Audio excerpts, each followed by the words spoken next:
శ్రీ పోతన భాగవత భక్తి యోగం. గానం అభినవ పోతన, ఆంధ్ర భాగవత శుకయోగి, బ్రహ్మశ్రీ వేదమూర్తులైన కరణె కృష్ణమూర్తి భాగవతార్ గారు. వినండి, తరించండి.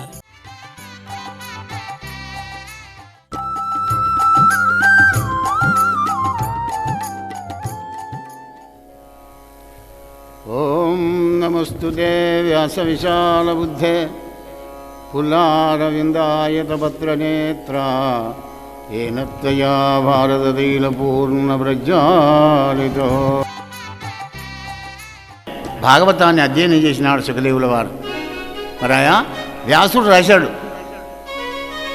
శుకదేవుడు వినిపించాడు. మరి ఎవరైనా విని తరించిపోయినారా? అయ్యా, విని తరించిపోయినారు. అర్జునుడు కుమారుడైన అభిమన్యుడికి ఉత్తరాగర్భంలో జన్మించినటువంటి ఒక పరీక్షిత్ మహారాజు ఈ భాగవతాన్ని విన్నాడయ్యా. చాలా గొప్పవాడు ఆ పరీక్షిత్ మహారాజు. పరమ పుణ్యాత్తుడు, కృష్ణ పరమాత్ముని కృపకు పాత్రుడై తల్లి కడుపులో అశ్వత్థామ వేసినటువంటి యొక్క బ్రహ్మశిరోనామక అస్త్రాన్ని కూడా జయించి విష్ణుమూర్తి కృపకు పాత్రుడైనాడు ఆ యొక్క మహానుభావుడు. అటువంటి పరీక్షిత్తు మహారాజు ఈ భాగవతాన్ని విన్నాడయ్యా. పాండవ మహాప్రస్థానం అయిపోయిన తర్వాత 56 రోజులు భీష్ముడు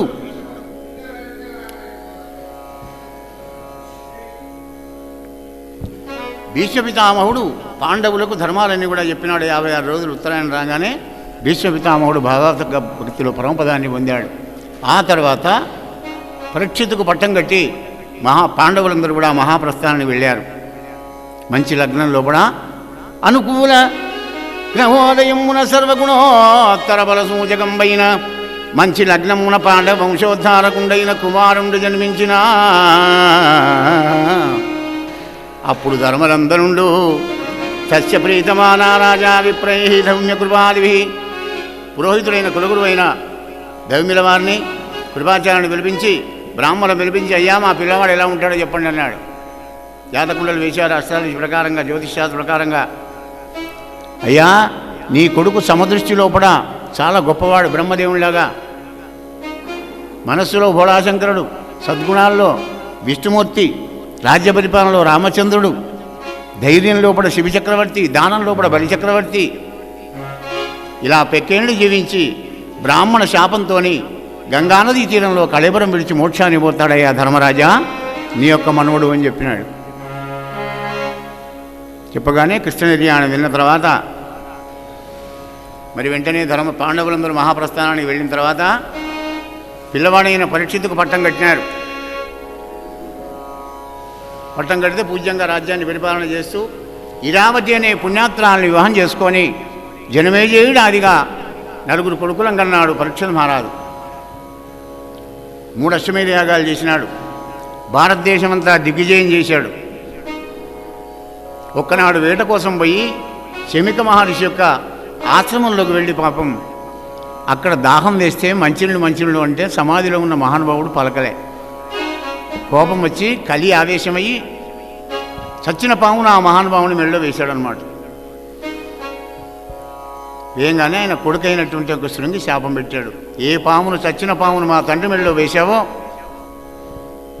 అదే పాముతోని నువ్వు తక్షకుడనే విష సర్పంతోని మరణింతువుగాక ఈ వాటికి ఏడవనాడు అని శాపం పెట్టాడు. అటువంటి పరీక్షిత్ మహారాజు పాపం ఎప్పుడైతే శాపప్రాప్తులైనాడో ఎందుకు నాకు ఈ రాజ్యం అనుకున్నాడు. హస్తినాపురానికి 140 కిలోమీటర్ల దూరంలో ఉన్న భాగీరథీ నది ఒడ్డుకు వచ్చాడు. గంగానదిలో స్నానం చేసినాడు. దర్భలు పరుచుకొని ప్రయోగిష్ఠుడైనాడు. అమ్మా గంగమ్మ, అమ్మా నిన్ను చూచిన నరు బొమ్మాయని ముక్తి కడకు బుత్తువట కృపన్ లెమ్మా నీ రూపముతో రమ్మా నాకెదుర గంగ రమ్యతరంగా. గంగా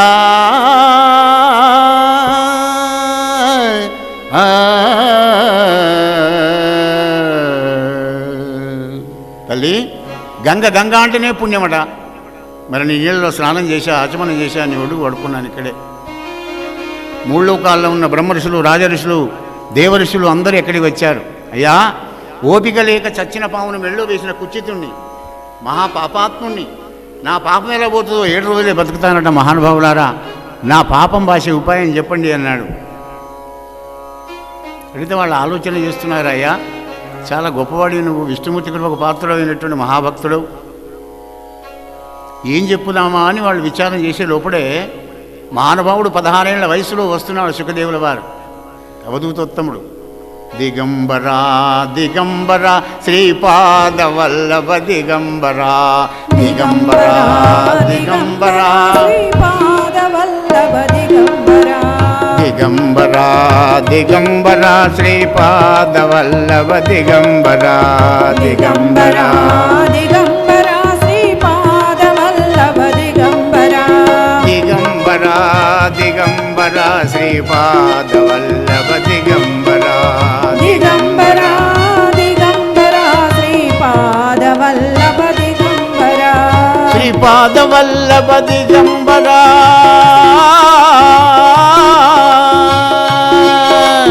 శ్రీపాదవల్లభ దిగంబరా, దిగంబరా దిగంబరా దిగంబరా దిగంబరా శ్రీపాదవల్లభ దిగంబరా, దిగంబరా శ్రీపాదవల్లభ దిగంబరా. అవధూత చింతన శ్రీ గురుదేవదత్త. అలా రాగానే అందరూ లేచి శిరస్సుపై చేతులపై హస్తాలు పెట్టుకొని నమస్కారం చేశారు అవధూతోత్తముడికి, శుకయుగుల వారికి. అందరూ నమస్కారం చేస్తే మన పరీక్షిత్ ఏం చేశాడు మరి చూడండి. చిన్న విషయం దగ్గర నుంచి పెద్ద పారమార్థిక విషయాన్ని కూడా మనకు ప్రబోధం చేసుకుంటూ మనల్ని మేలుకొలుపుతుంది. భాగవతం అంటే వచ్చేది కాదు.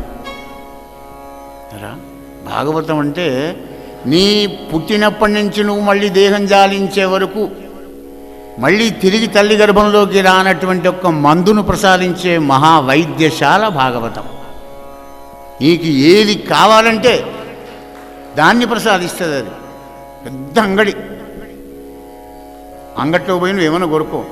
అందుకే అన్నాడు భాగవతం భాగవతం భాగవతం భాగవతం భాగవతం భాగవతం భాగవతం భగవంతుని కథ భాగవతం. భాగవతం భాగవతం ఫస్ట్ పాట భగవంతుని కథ భాగవతం. భాగవతం భాగవతం భగవంతుని కథ భాగవతం. భాగవతం భాగవతం శ్రీకృష్ణదేవుని మనోగతం. భాగవతం భాగవతం శ్రీకృష్ణదేవుని మనోగతం. మొదటి పాట భాగవతం మొదటి పాట వ్యాసమునీంద్రుని వ్రాత బలం. భాగవతం భాగవతం వ్యాసమునీంద్రుని మనోగతం. భాగవతం భాగవతం శుకయోగీంద్రుని గాన ఫలం. భాగవతం భాగవతం శుకయోగీంద్రుని గాన బలం. భాగవతం భాగవతం బమ్మెరపోతన మకరందం. భాగవతం భాగవతం బమ్మెరపోతన మకరందం. పరమహంసలకు పరమార్థం ఇది శ్రీహరి అవతార వరుస క్రమం. పరమహంసలకు పరమార్థం శ్రీహరి అవతార వరుస క్రమం. భాగవతం భాగవతం జ్ఞాన వైరాగ్యముకిది నిలయం. భాగవతం భాగవతం జ్ఞాన వైరాగ్యములకిది నిలయం. భక్తజనులకు బ్రహ్మానందం. భక్తజనులకు బ్రహ్మానందం భవసాగరమునకిది పోతం. భాగవతం భాగవతం భగవంతుని కథ భాగవతం. నవరసాలకిది నిలయం. నవరసాలు ఉన్నాయి భాగవతం లోపల. ధర్మ సుమాల మణిహారం భాగవతం. అంటే మన జీవన విధానానికి ఏమి కావాలో దాన్ని అందించేటువంటి ఒక దివ్య ఔషధం భాగవతం. కనుక భాగవతోత్తముడైన ఆ పరీక్షను మహారాజు అందరూ నమస్కారం చేయగానే సాష్టాంగ దండ ప్రణామం చేసినాడు. ఎలా?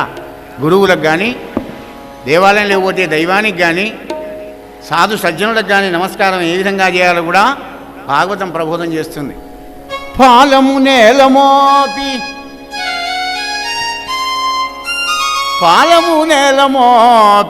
భయభక్తులతోడ నమస్కరించి భూపాలకులోత్తముండు కరపద్మములను ముకిళించి నేడు నా పాలిటి భాగ్యమెట్టిదియో పావనమూర్తివి పుణ్యకీర్తివి ఈ వేళకు నీవు వచ్చిదివి వివేక విభూషణ దివ్య భాషణ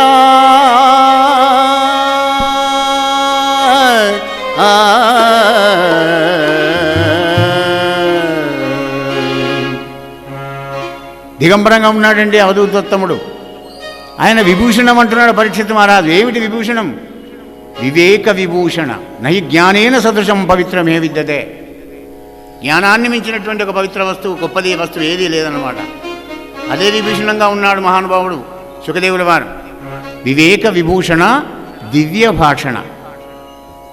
ఒక్కొక్కళ్ళు మాట్లాడుతుంటే మనల్ని ఓదారుస్తుంటే ఇంకా వినాలనిపిస్తుంది. ఈ ఒక్కొక్కళ్ళు మాట్లాడితే వీడు దుంపదేగా ఎప్పుడైపోతారా, వీడిది ఏం చంప తింటాడు అని మనసులో అనుకుంటాం. పైకంటే వాడేం ఫీల్ అవుతాడు అని. వాళ్ళకు మరి దివ్య భాషణ చేసేటువంటి వాళ్ళు ఉత్తమోత్తముడు సుఖదేవుల వారు. అప్పుడు ఏమన్నాడు? అయ్యా మహానుభావ, ఎక్కడి పోయినా ఆవు పాలు బితికేంతసేపు ఏమైనా ఉంటావాడ, మరి నేను 7వ నాడు మరణిస్తా. ఇవాళ రేపు ఎల్లుండే పోయేవాడికి, దేహాన్ని వర్జించే దేహనారికి ఏమి చింతించినా, ఏమి జపించిన, ఏమి గావించిన, ఏమి వినిన, ఏమి సేవించిన ఎన్నడు సంసార పద్ధతింబాయునో చెప్పుమా. 5 అడిగాడండి. ఏం చింతించాలి, ఏ కర్మ చేయాలి, ఏ జపం చేయాలి, దేనికి మొక్కాలి, నేను ఎలా జీవించాలి? 5. ఎక్కువ మంది ఉండుమనే అధికారం నాకు లేదు. ఎక్కడి పోయినా గోవు పాలు వెతికేంత సేపే ఉంటావాట మహానుభావ అని తన బాధను చెప్పుకున్నాడు సుఖదేవుల వారికి. చూడండి ఎంత పుణ్యాత్ముడు పరీక్షిత్ మహారాజు. పిలిచాడు ఆయన రమ్మని. ఆయన వచ్చాడు. నా అమృతం పోయడానికి తగిన పాత్ర దొరికింది. అప్పుడు అన్నాడు సుఖదేవుల వారి నోట్లోంచి మొదటి శ్లోకమే ఇదన్నమాట. నరేంద్ర వరీయాం యేషతే ప్రశ్న కృతో లోకహితం నృపా ఆత్మవిసమ్మతః పుంసాం శ్రోతవ్యాదిషు యః పరః. రాజా, వరీయాన్ అందరూ మెచ్చుకునేటువంటి ప్రశ్న వేశావు. లోక కళ్యాణం కొరకై వేసిన ప్రశ్న వేశావు. సమాజానికి హితవలిగేటువంటి ఒక ప్రశ్న వేశావు నాయన. ఆత్మవిత్తులైనటువంటి మహానుభావులు సంతోషపడేటువంటి ఒక ప్రశ్నను వేశావు రాజా.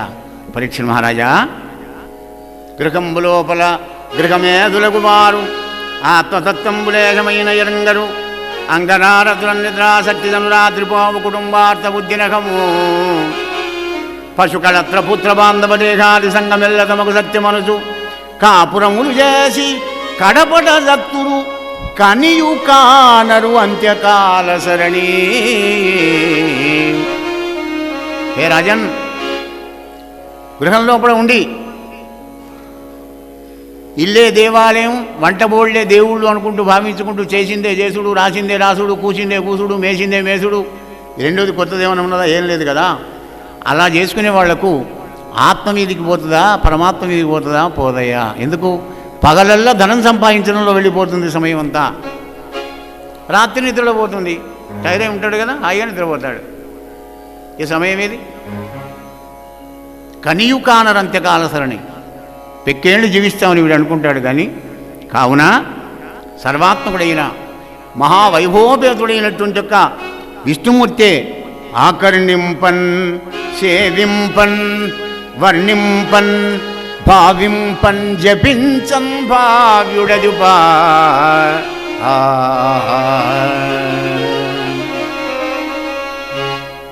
భగవంతుని కర్మలు చేయి, భగవంతుని నామాన్ని జపం చేయి, భగవంతుని యొక్క రూపాన్ని ధ్యానం చేసుకుంటూ ఉండు, భగవత్ కర్మలు చేయి, భగవద్భక్తులతో సాంగత్యం చేస్తూ ఉండు. హే రాజా, అనేక యోగాలు అనేక మార్గాలు ఉన్నాయి. నువ్వు ఏ మార్గంలోనన్నా సాధన చేసుకో, ఏ దైవానన్నా ఆరాధించు. ఏకంసాత్ విప్రా బహుదా వదంతి మహారాజా. కానీ అంత్యకాలమందు హరిచింత చేయుట, అంత్యకాలమందు హరిచింత చేయుట పుట్టువునకు ఫలము భూవరేంద్ర.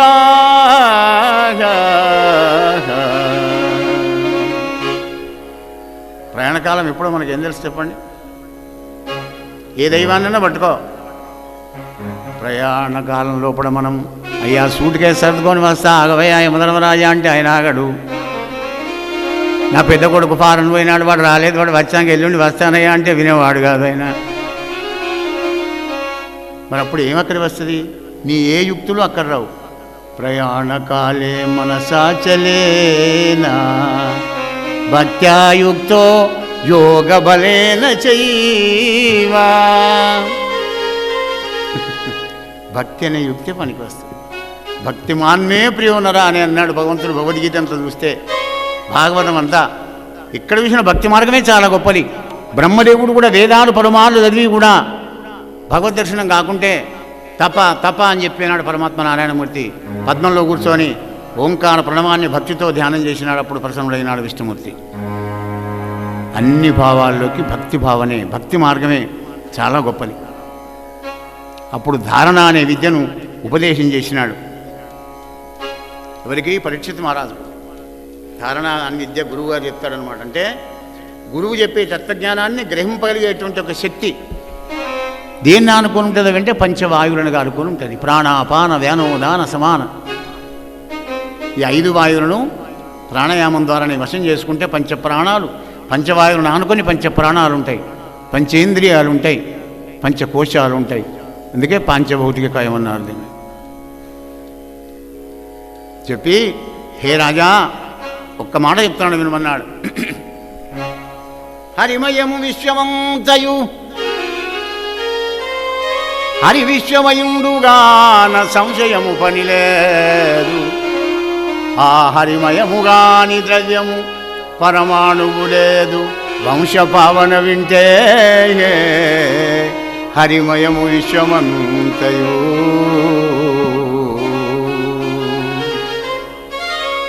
అణువణువులో పరమాత్మే ఉన్నాడు. ఆయన లేనటువంటి ఒక స్థలం కానీ రూపం కానీ ఏది లేదు. ఓతప్రోతమై ఉన్నాడు మొత్తం. పూలదండలో దారం ఎలా ఉందో అలా ఉన్నాడు పరమాత్ముడు.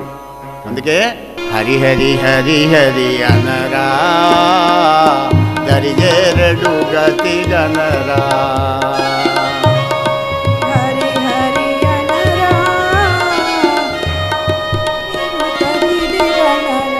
హరి అనరా దరిజేరడు గతి గనరా.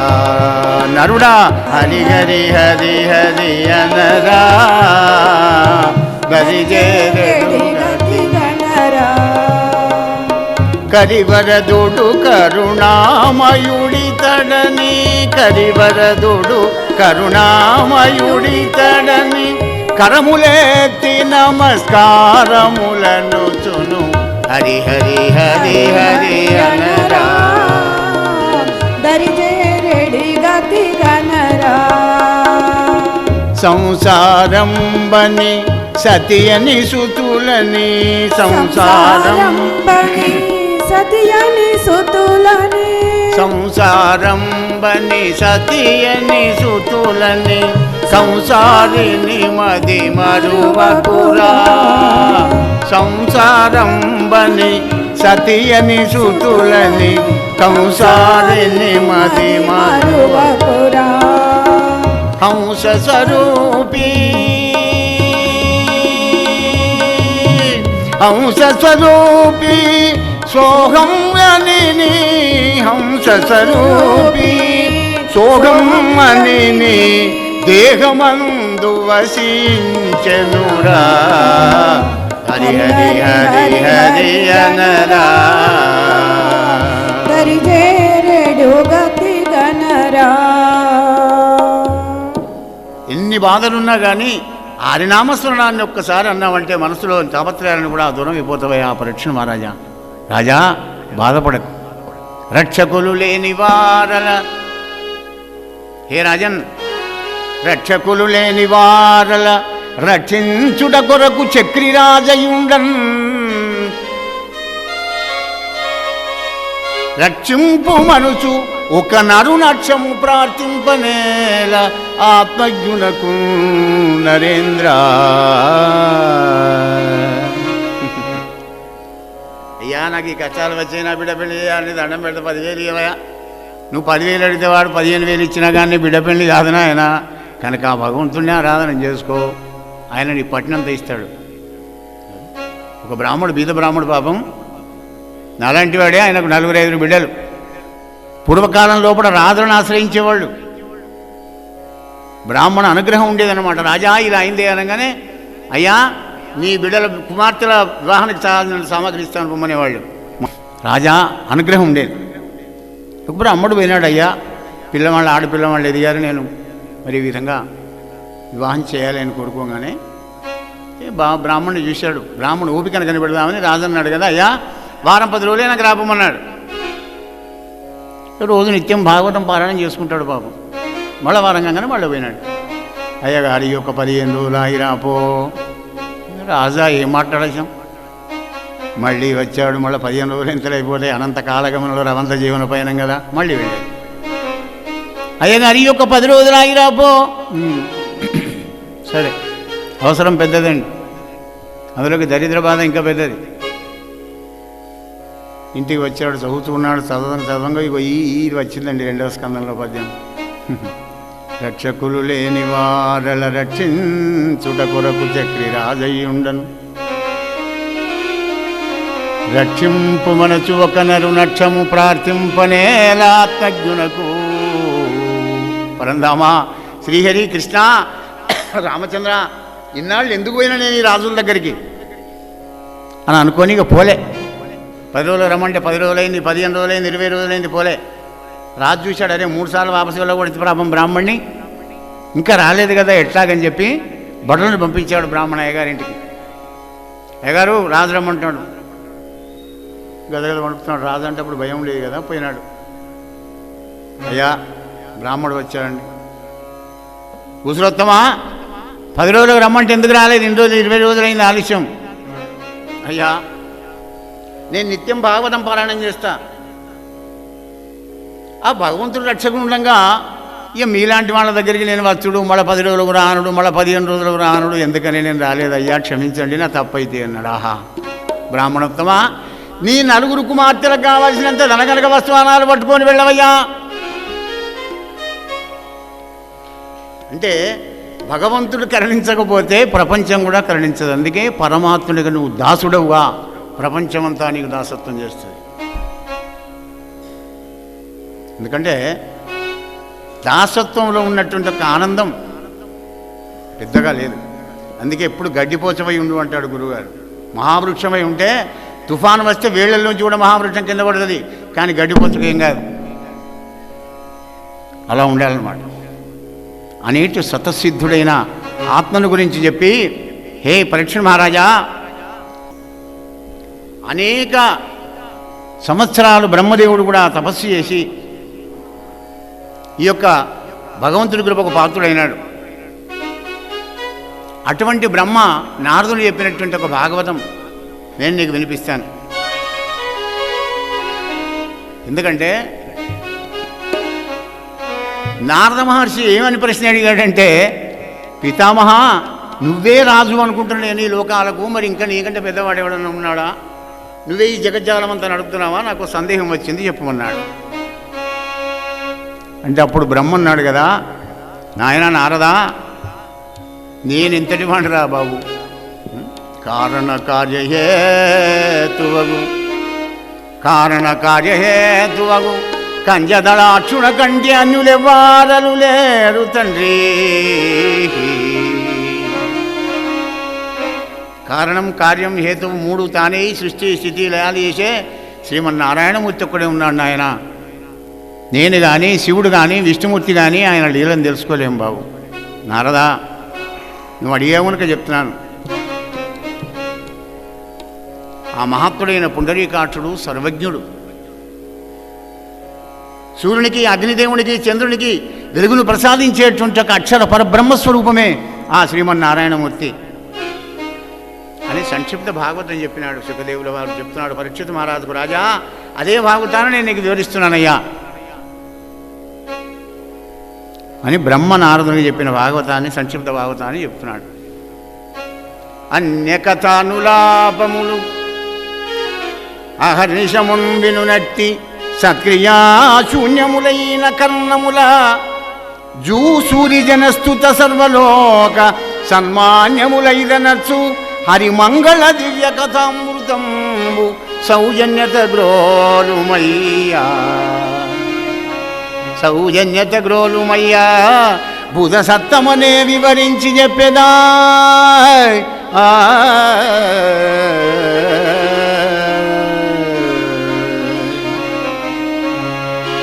వివిధ దుర్భాషలు విని విని విని తుప్పు పట్టిపోయినటువంటి నీ కర్ణేంద్రియాలకు మంగళప్రదుడైనటువంటి ఒక మాధవుని యొక్క దివ్యనామ సంకీర్తన వినిపిస్తానయ్యా. నారదా నేను